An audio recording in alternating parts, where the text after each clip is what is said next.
آج اس بات کو مسلسل چھٹا دن تھا کہ وہ روز اپنے کمرے میں جانے سے پہلے مجھے اپنے کمرے میں آنے کا اشارہ کرتی تھی۔ یہ ایسا ہی تھا کہ جیسے وہ آگ سے کھیل رہی ہو، کیونکہ اس کے کمرے میں پہلے سے ہی کوئی شخص موجود ہوتا تھا۔ پھر وہ مجھے کمرے میں بلا کر کیا کرنا چاہتی تھی؟ ایک بات بہت عجیب تھی کہ جب وہ مجھے اپنے کمرے میں بلاتی تو اس کے چہرے پر بہت ہی پیاری مسکراہٹ ہوتی۔ اس کی آنکھوں میں کوئی فکر نہیں ہوتی کہ اگر میں اندر جاؤں گا تو اس کے بعد کیا ہوگا۔ شاید وہ جانتی تھی کہ سرخ رنگ میرا پسندیدہ کلر ہے، اسی لیے ہر وقت خود کو سر سے پاؤں تک سرخ رنگ میں سجائے رکھتی تھی۔ یہ بات تو ٹھیک تھی، وہ بہت ہی خوبصورت تھی اور اس کی یہ معصوم ادائیں مجھے بہت پیاری لگتی تھی۔ میں اس کی اداؤں کو انجوائے کرتا تھا، کبھی خود سے ہی شرماتا، کبھی دور دور سے اسے دیکھتا۔ ایک عجیب سا سرور ملتا تھا اس کی ان اداؤں کو دیکھتے ہوئے، لیکن اب مجھے اس کی یہ حرکتیں خوف زدہ کر رہی تھی، کیونکہ نہ تو اسے اس طرح کرنا چاہیے تھا اور نہ ہی مجھے، کیونکہ وہ لڑکی جو میرے گھر میں رہتی تھی اور مجھ پر دن رات ڈورے ڈال رہی ہوتی تھی کوئی اور نہیں بلکہ میری سگی بھابھی تھی۔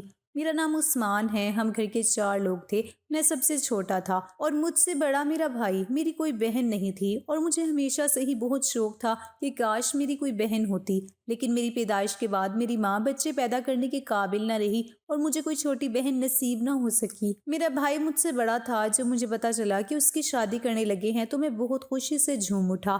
اس گھر میں بہت سالوں بعد کوئی تقریب ہونے والی تھی، اور وہ دوسرا یہ بھی کہ اس گھر میں ایک نیا فرد آنے والا تھا، وہ بھی میری بھابھی۔ میں بہت خوش تھا کہ چلو گھر میں رونق لگ جائے گی، بھائی کی شادی ہوگی، بھابھی آئے گی اور 1-2 سال بعد گھر میں بچے کھیلا کریں گے۔ ورنہ تو یہ حال تھا کہ میرے والد اپنے کمرے میں بیٹھے رہتے تھے، امی سارا دن کام میں لگی رہتی تھی، بھائی صبح آفس جاتا تو رات کو ہی واپس آتا، میں جب گھر آتا تو سب اپنے اپنے کمروں میں ہوتے، گھر میں اتنی خاموشی ہوتی کہ دم گھٹنے لگا تھا۔ شادی کی تیاریاں شروع ہو گئی تھی، رشتہ دیکھا جا چکا تھا، لڑکی بہت ہی پیاری تھی اور اس سے پہلے کہ بھائی کو تصویر دکھائی جاتی، میں نے اپنی امی کے ہاتھ سے تصویر کھینچ لی اور سب سے پہلے میں نے ہی اسے دیکھا۔ اس کا نام شازیہ تھا، وہ واقعی بہت خوبصورت تھی۔ میں نے اپنے بھائی کو تنگ کیا کہ بھائی کی شادی کر رہے ہیں تو کوئی اچھی سی لڑکی لے آتے، دیکھو میرا بھائی بیچارہ پس گیا۔ میں نے اسے بہت انجوائے کیا، پھر اپنے بھائی کو تصویر دکھائی تو اسے بھی وہ اچھی لگی۔ وہ سب کے سامنے خوش نظر آ رہا تھا، لیکن اتنا خوش نہیں تھا کہ جتنا اس کو ہونا چاہیے تھا۔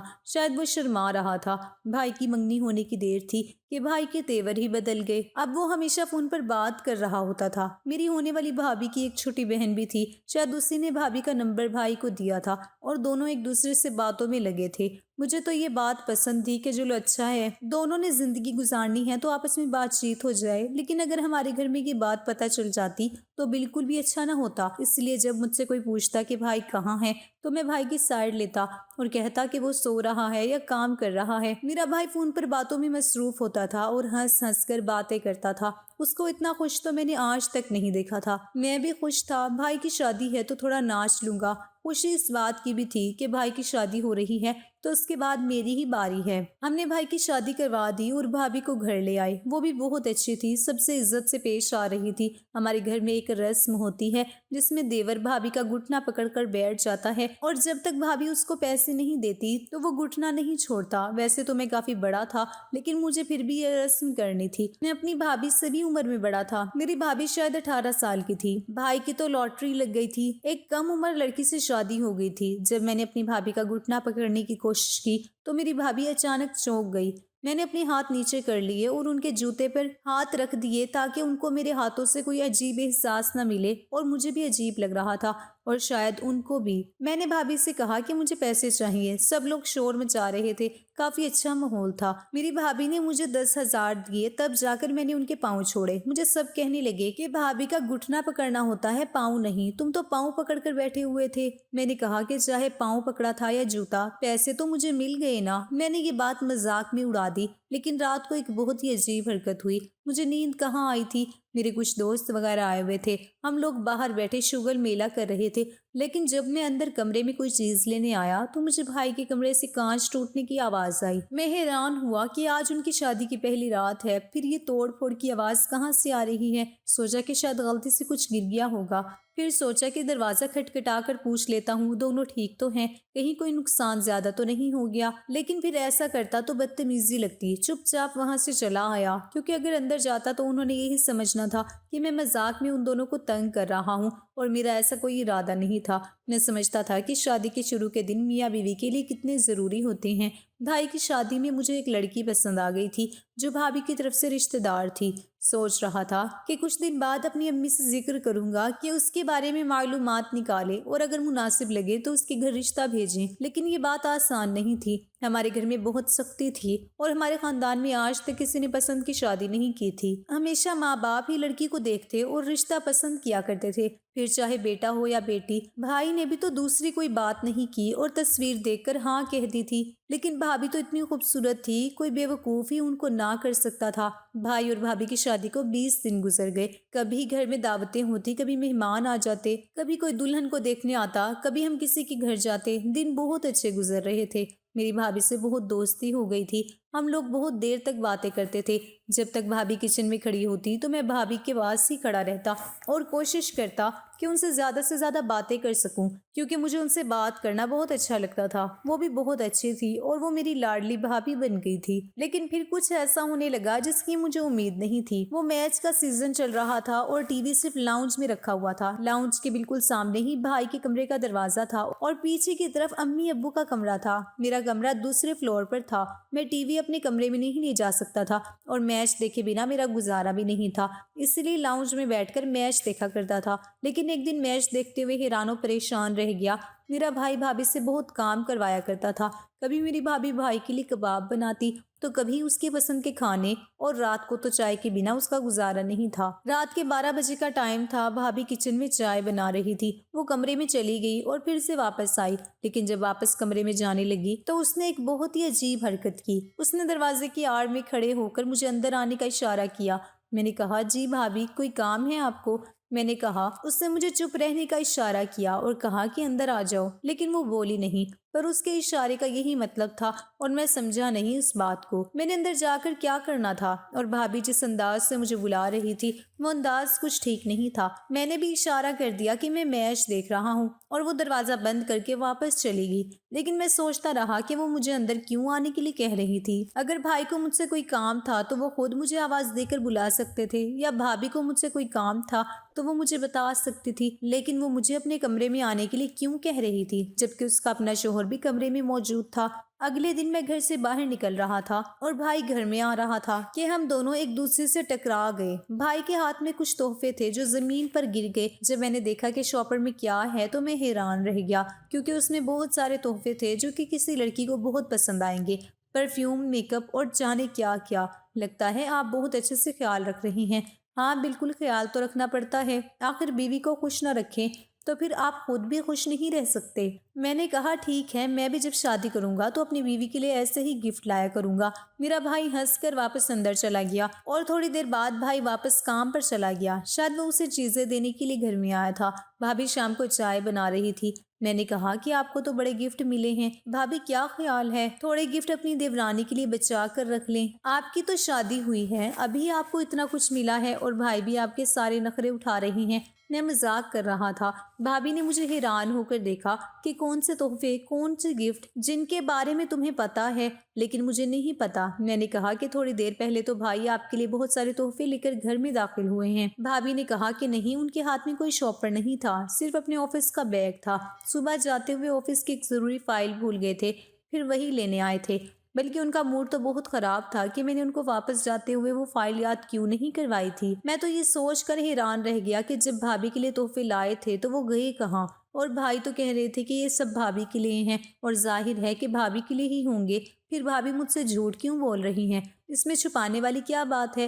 میں تو وہ تحفے پہلے ہی دیکھ چکا تھا۔ میں نے بھابھی سے کہا کہ بھائی نے آپ کو کوئی گفٹ نہیں دیے، تو بھابھی نے یقین سے کہا کہ نہیں دیے، انہوں نے مجھے تو منہ دکھائی میں بھی کچھ نہیں دیا، تم تحفوں کی بات کرتے ہو۔ انہوں نے یہ بات مسکرا کر کی، ان کے لہجے میں کوئی شکایت نہیں تھی۔ بھابھی کو مجھ سے جھوٹ بولنے کی کوئی ضرورت نہیں تھی، پر اگر وہ تحفے بھائی نے بھابھی کو نہیں دیے تو پھر وہ چیزیں کس کی تھی؟ وہ چیزیں کسی اور کی نہیں ہو سکتی تھی۔ نہ تو میری امی کو پرفیوم لگانے کا شوق تھا اور نہ ہی ان کی عمر تھی کہ وہ چاکلیٹ کھائے۔ اگلے دن بھابھی نے لال رنگ کا جوڑا پہنا، اس جوڑے میں وہ بہت حسین لگ رہی تھی۔ میں نے کہا کہ آپ بہت پیاری لگ رہی ہیں اور آپ کو پتا ہے لال رنگ میری پسند کا رنگ ہے۔ میری بھابھی نے کہا کہ تبھی تو میں نے یہ پہنا ہے۔ میں حیران ہوا اور وہ ایسی بات کیوں کر رہی تھی، لیکن بہرحال بہت پیاری لگ رہی تھی۔ جب سب کھانا کھانے بیٹھے تو وہ میری طرف زیادہ توجہ دیتی تھی۔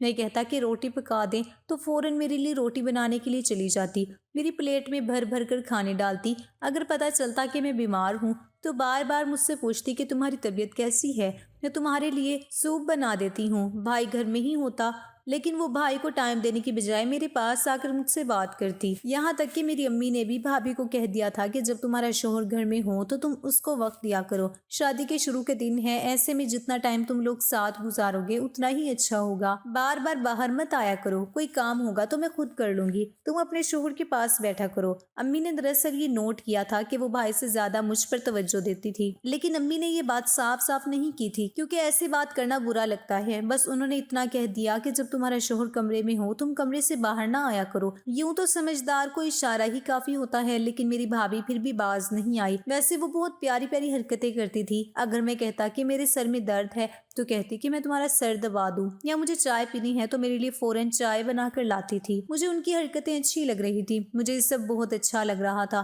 ایک دن میری ایک شرٹ استری نہیں ہوئی تھی تو انہوں نے فوراً استری کر دی، لیکن پھر سے کچھ ایسا بھی ہوا جو بہت ہی عجیب تھا۔ میری بھابھی نے پھر سے مجھے کمرے میں آنے کا اشارہ کیا۔ ان کا اشارہ کرنے کا انداز بہت ہی عجیب و غریب تھا، مجھے اپنے کمرے میں بلا رہی تھی جبکہ بھائی بھی کمرے میں موجود تھا۔ بھابھی رات کو ہی مجھے اس طرح سے اشارہ کرتی تھی جبکہ دن بھر وہ بالکل نارمل ہوتی تھی۔ میں اس بات کو برداشت کر گیا اور سوچا کہ بھابھی سے بات نہیں کروں گا، نہیں تو ان کو عجیب سا محسوس ہوگا۔ لیکن جب 2-3 دفعہ ایسا ہوا تو سمجھ سے باہر تھا کہ وہ ایسا کیوں کر رہی ہیں۔ سوچا کہ ان سے بات کر لیتا ہوں، ان سے پوچھ لیتا ہوں، لیکن جب میں نے ان سے بات کرنے کی کوشش کی تو انہوں نے بات ہی بدل دی۔ وہ مجھ سے اس موضوع پر بات نہیں کرنا چاہتی تھی، اسی لیے میں نے بات نہیں کی۔ میری بھابھی کا میری طرف جھکاؤ اس قدر ہو گیا کہ میری امی ابو بھی پریشان ہو گئے۔ میں نے کہیں باہر جانا ہوتا تو مجھے کہتی کہ مجھے ساتھ لے جاؤ، جب اس کی طبیعت خراب ہوتی تو کہتی کہ میں نے اسی کے ساتھ ڈاکٹر کے پاس جانا ہے۔ بہانے بہانے سے میرے پاس بیٹھ کر گھنٹوں باتیں کرتی، میری پسند کے کلر میں ہر وقت تیار ہو کر پھرتی رہتی۔ اب تو باتوں باتوں میں میرا بھی ہاتھ پکڑ لیتی اور کھل کر مجھ سے بات کرتی، تیار ہو کر مجھ سے پوچھتی کہ میں کیسی لگ رہی ہوں۔ وہ ساری حرکتیں جو ان کو میرے بھائی کے ساتھ کرنی چاہیے وہ میرے ساتھ کر رہی تھی۔ میری ماں بہت پریشان ہو گئی، سوچا کہ اپنے بیٹے سے بات کرنی چاہیے، لیکن پھر سوچا کہ کہیں وہ برا نہ مانے اور وہ میاں بیوی میں لڑائی کی وجہ نہ بن جائیں، کیونکہ اللہ تعالیٰ میاں بیوی میں لڑائی کی وجہ بننے والے کو پسند نہیں کرتے۔ اب میں بھی پریشان رہنے لگا تھا۔ ایک رات میری بھابھی نے مجھے کمرے میں آنے کا اشارہ کیا، وہ دروازے میں کھڑی تھی، اشارہ کر رہی تھی کہ کمرے میں آ جاؤ۔ مجھے بہت غصہ آیا، میں ان کی طرف بڑھا اور کمرے میں داخل ہو گیا۔ میرے دماغ میں چل رہا تھا کہ اندر بھائی موجود ہوگا، اسے جا کر کہوں گا کہ کیا تماشا لگا رکھا ہے، اپنی بیوی کو ٹائم نہیں دیتے ہو کیا؟ لیکن سامنے کا منظر دیکھ کر میں حیران و پریشان رہ گیا۔ کمرے میں تو کوئی بھی نہیں تھا جبکہ رات کا 1 بجنے والا تھا اور میں نے خود بھائی کو گھر میں آتے ہوئے دیکھا تھا۔ بھائی نے مجھے یہ بھی کہا تھا کہ میں گھر آ گیا ہوں، دروازے کو تالا لگا دو، کیونکہ ہم لوگ رات کو سونے سے پہلے گیٹ کو اندر سے تالا لگا کر سوتے تھے۔ لیکن اگر وہ کمرے میں نہیں تھا تو پھر کہاں تھا؟ میں نے بھابھی کی طرف دیکھا اور کہا کہ بھائی کہاں ہیں؟ تو وہ پھوٹ پھوٹ کر رونے لگی، کہنے لگی کہ مجھے تم سے بہت ضروری بات کرنی ہے، تمہیں کچھ دکھانا بھی تھا، اس لیے میں بلاتی تھی پر تم آتے ہی نہیں تھے، پر شکر ہے آج تم آ گئے۔ میں تمہیں بتانا چاہتی ہوں جو شاید مجھے تمہارے ماں باپ کو بتانے چاہیے، لیکن میں ان کے سامنے بات کرنے کی ہمت اپنے اندر نہیں رکھ پاتی۔ تمہیں ہمیشہ اپنا دوست سمجھا ہے اور آج بھی یہی سمجھ کر بات کر رہی ہوں۔ تمہارے بھائی نے شادی کے دن ہی مجھے ایک بات کہی تھی اور یہ بھی کہا تھا کہ میں نے کسی کو یہ بات بتائی تو مجھے طلاق دے دے گا، اسی لیے یہ معاملہ بہت نازک ہے، تمہیں میری مدد کرنی ہوگی۔ میں پوری طرح متوجہ تھا۔ میں نے بھابھی کو کہا کہ وہ روئے گی نہیں بلکہ آرام سے مجھے بتائے کہ بات کیا ہے، میں پوری کوشش کروں گا کہ میں ان کے لیے کچھ کروں۔ پھر بھابھی نے مجھے جو بات بتائی میں سن کر حیران و پریشان رہ گیا۔ تمہارے بھائی نے مجھے سہاگ رات والے دن ہی یہ بات بتائی تھی کہ وہ کسی اور سے محبت کرتا ہے، لیکن وہ لڑکی 2 بچوں کی ماں ہے اور طلاق یافتہ ہے، اس لیے گھر والے کبھی بھی میری اس سے شادی نہیں کرواتے۔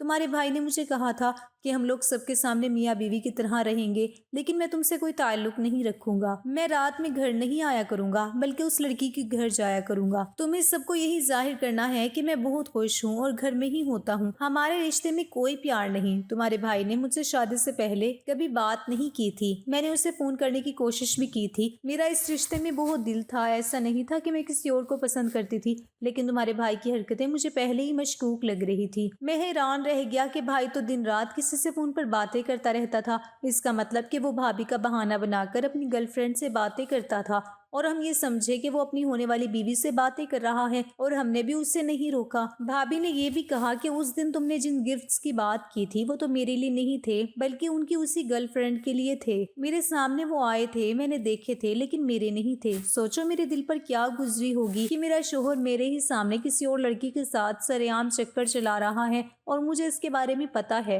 تمہارے بھائی کو کسی بھی طرح یہ پتا نہیں چلنا چاہیے کہ میں نے تمہیں یہ باتیں بتائی ہیں۔ بس یہی پتا چلے کہ تم اچانک سے میرے کمرے میں آ گئے تھے تو تمہیں پتا چل گیا، تم نے مجھ سے اس کے بارے میں پوچھا اور اس طرح سے یہ بات شروع ہوئی، نہیں تو تمہارا بھائی مجھے طلاق دے دے گا۔ یہ بات سن کر تو میں حیران رہ گیا۔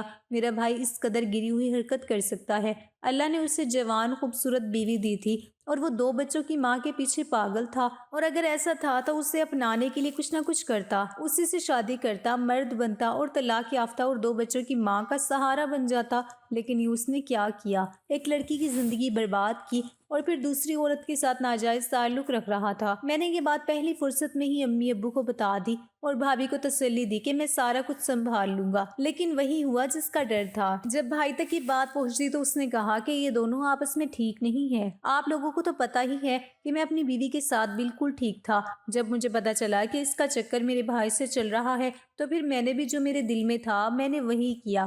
میرا بھائی جھوٹ چلا چلا کر بولتا رہا اور جھوٹ کو سچ ثابت کر دیا۔ ماں باپ پہلے سے یہ دیکھ رہے تھے کہ بھابھی مجھ سے زیادہ قریب تھی اور میرے ساتھ زیادہ وقت گزارتی تھی۔ اب میرے پاس ایک ہی راستہ بچا تھا کہ میں جھوٹ کو سچ ثابت کر دوں، اسی طرح میں بھابھی کی زندگی بچا سکتا تھا۔ میرے بھائی نے بھابھی کو طلاق دے دی۔ جب گھر میں لڑائی اور فساد بنے تو وہ ویسے ہی جان چھڑانے کے لیے کوئی نہ کوئی بہانہ ڈھونڈ رہا تھا۔ بھابھی نے اپنی عدت پوری کی اور میرے ماں باپ حیران تب ہوئے جب میں نے بھابھی سے شادی کر لی اور اسے اپنی بیوی بنا کر واپس گھر لے آیا۔ سب نے مخالفت کی، لیکن میں نے کہا کہ آپ کا بیٹا غلط ہے، آپ کی بہو غلط نہیں تھی اور میں بھی نہیں۔ جب تک شازیہ کی عدت چل رہی تھی تب تک میرے پیپرز ہو چکے تھے اور مجھے نوکری بھی مل گئی تھی۔ میں نے اپنے ماں باپ سے کہا کہ اگر وہ ہمیں اپنے ساتھ نہیں رکھنا چاہتے تو ہم الگ ہو جائیں گے، اور ہم الگ ہو گئے۔ میری زندگی میں اچانک سے یہ سب کچھ ہوا، لیکن یہ سب کسی برے انجام کی طرف نہیں جا رہا تھا، کیونکہ آج میرے پاس نوکری بھی ہے اور گھر بھی ہے اور ایک بہت اچھی ہمسفر بھی، اور میری زندگی اچھی گزر رہی ہے۔ مجھے خود پر اس بات کا فخر ہے کہ میں نے اپنے بھائی کی طرح کسی کی زندگی برباد نہیں کی، بلکہ کسی کو پناہ دے کر اس کی زندگی بچائی ہے۔ اور سب سے زیادہ خوشی کی بات یہ ہے کہ شازیہ میرے ساتھ بہت خوش ہے۔ ہم پہلے شہر میں رہتے تھے کیونکہ وہاں ابو کی ملازمت تھی۔ اچانک ابو کا انتقال ہو گیا اور ہمیں مجبوراً شہر چھوڑ کر گاؤں دادا جان کے پاس آنا پڑا۔ یہاں کا ماحول شہر کے ماحول سے بالکل مختلف تھا۔ بے شک ہمارے گاؤں میں لڑکیاں پردہ نہیں کرتی تھی اور اسکول بھی جاتی تھی، لیکن پابندیاں بہت تھی۔ لڑکیاں کھلے عام کہیں بھی جا نہیں سکتی تھی اور نہ ہی کسی سے آزادانہ بات کر سکتی تھی۔ ہم شاپنگ کرنے گاؤں کے بازار میں بھی نہیں جا سکتے تھے، کیونکہ ہمیں جس چیز کی ضرورت ہوتی وہ گھر پر لا کر دے دی جاتی تھی۔ یہاں آ کر میں نے یہ سنا کہ ابو میری منگنی میرے چچا کے لڑکے نور سے طے کر گئے تھے۔ نور کو میں نے کبھی نہیں دیکھا تھا کیونکہ وہ بھی گاؤں میں نہیں رہتا تھا۔ میرے چچا شہر میں ریلوے میں ملازم تھے، لہٰذا نور بھی اسی شہر میں رہتا تھا۔ سنا تھا کہ وہ کبھی کبھی چھٹیوں میں گاؤں آ جاتا تھا۔ اس بار چھٹیاں ہوئی تو وہ گاؤں آیا۔ ظاہر ہے کہ اس کے اور میرے دادا کا گھر ایک ہی تھا۔ میں نے پہلی مرتبہ نور کو دیکھا۔ وہ ایک خوبصورت، ہنسمکھ اور شوق سا لڑکا تھا، تاہم جب کسی نے میرا تعارف اس سے کروایا تو اس نے منہ بسوڑ لیا۔ میں نے اپنی سخت توہین محسوس کی، مگر یہ نہ سمجھ سکی کہ آخر اس نے ایسا کیوں کیا۔ اس سے مجھ سے کیا شکایت ہو سکتی تھی جبکہ یہ ہماری پہلی ملاقات تھی۔ یہ بعد میں مجھے پھپھی نے بتایا کہ اصل میں نور کو اس کے والدین نے بتا دیا تھا کہ تم اس کی منگیتر ہو اور وہ اسی شوق میں گاؤں آیا تھا، لیکن جب اس نے تمہیں دیکھا تو تم نے اسے پہلی نظر میں متاثر نہیں کیا، اس لیے وہ اپنی ناپسندیدگی کا اظہار کر گیا۔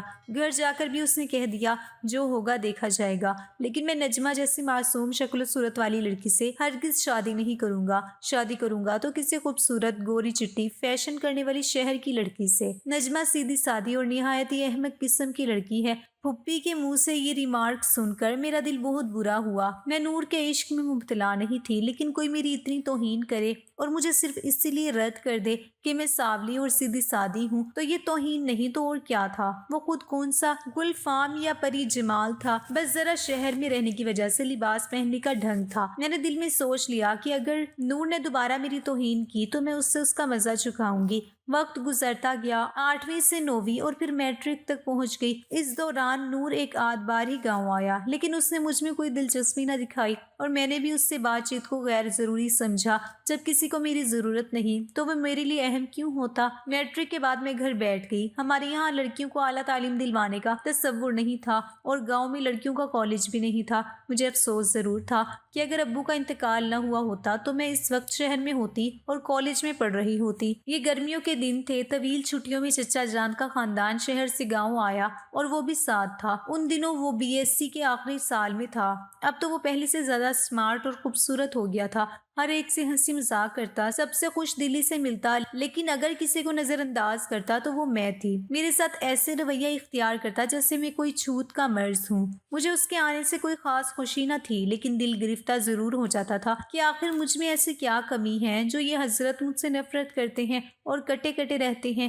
انہی دنوں دوبارہ میری اور نور کی شادی کی بات چھڑ گئی۔ دادا جان جو ان دنوں زندہ تھے چچا جان پر دباؤ ڈالنے لگے کہ نجمہ اب شادی کے قابل ہو چکی ہے، اس کو بہو بنا کر ساتھ لے جاؤ۔ یہ منگنی ان کی خواہش پر ہوئی تھی اور وہ چاہتے تھے کہ یہ فرض جلد ادا ہو جائے۔ پھپھی نے بتایا کہ نور حسب معمول آنا کانی کر رہا تھا۔ اس کا کہنا تھا کہ وہ شہر کی خوبصورت لڑکی سے شادی کرے گا، جس سے چچا اور پھپھی پریشان تھے، لیکن دادا جان نے سختی سے حکم دیا کہ شادی اس بار گرمیوں میں ہو جانی چاہیے۔ یہ سن کر میرے غصے کا پارا چڑھ گیا۔ دل چاہتا تھا کہ نور کو خوب سناؤں اور خود شادی سے انکار کر دوں۔ بھلا وہ خود کو کیا سمجھتا تھا؟ وہ کون سا دنیا کا سب سے زیادہ بان کا سجیلا یا حسین لڑکا تھا؟ لیکن دادا جان کی محبت اور ان کے بڑھاپے کے احترام کی وجہ سے میں ایسا کچھ کہنے کی ہمت نہ کر سکی۔ پھر ایک دن پھپھی سے سنا کہ نور کہہ رہا ہے کہ وہ خود مجھ سے بات کرے گا تاکہ اس معاملے سے جان چھڑا سکے۔ یہ سن کر میں نے ٹھان لی کہ اگر وہ بات کرنے آیا تو میں بھی اسے ایسی کھری کھری سناؤں گی کہ وہ عمر بھر یاد رکھے گا۔ اس کے بعد میں نے نور کی طرف دیکھنا بھی چھوڑ دیا۔ وہ سامنے آ جاتا تو میں اندر چلی جاتی۔ اگر اسے میری شکل پسند نہیں تھی تو مجھے بھی اس کی صورت دیکھنا گوارا نہ تھا۔ اگست کا مہینہ تھا، گرمی کی شدت دم توڑ رہی تھی، آسمان پر بادل چھا گئے تھے اور کبھی کبھار بارش کی جھڑی لگ جاتی تھی۔ حبس کی شدت کبھی اتنی بڑھ جاتی کہ سانس لینا دشوار ہو جاتا۔ ایک روز ایسے ہی بادل چھائے لیکن بارش نہ ہوئی۔ حبس کی وجہ سے میرا دم گھٹنے لگا تو میں چھت پر چلی گئی۔ ہماری چھت پر ایک کمرہ بھی بنا ہوا تھا۔ مجھے معلوم نہ تھا کہ نور کمرے میں موجود ہے، مگر شاید اس نے مجھے سامنے سے آتے دیکھ لیا تھا یا میری آہٹ سن لی تھی۔ اچانک اس نے آواز دی، نجمہ۔ میں حیرت سے کمرے کی طرف دیکھنے لگی۔ یہ اس کی آواز تھی، لیکن یہ سوچنا مشکل تھا کہ وہ جو مجھ سے بات کرنا بھی گوارا نہیں کرتا تھا مجھے آواز دے رہا ہے۔ مجھے گمان ہوا شاید میرے کان بجنے لگے ہیں۔ پھر اس نے دوبارہ کہا، میں ہوں نور۔ نجمہ، ذرا دیر کے لیے اندر آ جاؤ، مجھے تم سے ضروری بات کرنی ہے۔ میں کمرے کے دروازے پر جا کر رکی اور کہا، کیا بات ہے، کہو۔ وہ بولا، یہاں نہیں، اندر آ کر سنو، یہ بات بہت اہم ہے۔ میں نے سختی سے جواب دیا، نور میں اندر نہیں آ سکتی، جو کہنا ہے یہیں سے کہہ دو۔ یہ سن کر وہ دروازے پر آ گیا اور میں نے بازو کو پکڑ کر زبردستی کمرے کے اندر لے جانے لگا۔ اس کی اس حرکت پر میرا غصہ شدت اختیار کر گیا۔ جو شکایت، بیزاری اور نفرت میں نے دل میں دبائی ہوئی تھی وہ یکدم کود کر آئی اور میں نے بے اختیاری میں ایک زوردار تھپڑ اس کے منہ پر جڑ دیا۔ شاید اسے مجھ سے ایسی حرکت کی توقع نہ تھی۔ وہ حیرت سے بوکھلا گیا، جیسے اسے دن میں تارے نظر آنے لگے ہوں۔ وہ سوچ بھی نہیں سکتا تھا کہ میں اس کے منہ پر تمانچہ مار دوں گی۔ اس سے پہلے کہ وہ کچھ کہہ پاتا میں تیزی سے سیڑھیوں سے نیچے اتر گئی اور اپنے کمرے میں جا کر رونے بیٹھ گئی۔ اگلی صبح چچا اور پھپھی دادا جان کے پاس آئے اور کہا، نور نجمہ سے شادی پر رضامند ہو گیا ہے، آپ شادی کی تاریخ طے کر دیں۔ رات اس نے خود کہہ دیا ہے کہ ہاں میں نجمہ سے شادی کروں گا۔ یہ سنتے ہی پھپھی اور میں حیرت سے ششدر رہ گئے۔ مجھے اپنے کانوں پر یقین نہ آیا۔ میں سوچنے لگی نور کا دماغ خراب ہو گیا ہے یا پھر وہ اس تھپڑ کا انتقام لینے کے لیے مجھ سے شادی کر رہا ہے۔ اب میرا دل لرزنے لگا۔ یا الہی یہ کیا ہو رہا ہے؟ نہ جانے اس تھپڑ کا بدلہ نور شادی کے بعد مجھ سے کیسے لے گا۔ خیر ڈرتے ڈرتے وہ دن بھی آ گیا۔ میں دلہن بنا کر نور کے حوالے کرتی گئی، لیکن اس نے تحقیر کا بدلہ مجھے بہت پیار سے دیا۔ اس نے مجھے بتایا کہ تم نے ناحق مجھے تھپڑ مارا تھا پاگل۔ میں تو اس دن تمہیں اسی لیے بلا رہا تھا کہ تم مجھ سے کھچی کھچی رہتی تھی اور میں شادی کے لیے تمہاری رائے لینا چاہتا تھا، ورنہ تو جس قدر میں تم سے محبت کرتا ہوں دنیا میں کسی نے کسی سے نہ کی ہوگی۔ میں تم کو دیکھنے کے لیے بہانے ڈھونڈا کرتا تھا۔ اپنی منگیتر کو میں چھوڑنے کا تصور بھی نہ کر سکتا تھا۔ تم سے دور دور اسی لیے رہتا تھا کہ تم مجھے ایک اچھا لڑکا سمجھو، اور پھپھی یا گھر والوں کو میرا یہ کہنا کہ نجمہ سے شادی نہیں کروں گا محض تم کو چھیڑنے اور ستانے کے لیے تھا۔ تم نے اس کو سچ سمجھ لیا۔ مجھے نہیں معلوم نور کی کیا نفسیات تھی، وہ سچ ہی کہتا ہوگا، لیکن میں وہ تھپڑ مار کر آج نور کے سامنے شرمندہ ہوں۔ وہ اب بھی کبھی کبھی مجھے یاد دلاتے ہیں کہ نجمہ تم وہی تھپڑ مارنے والی ہو، تو میں شرم کے مارے نظریں نیچے جھکا لیتی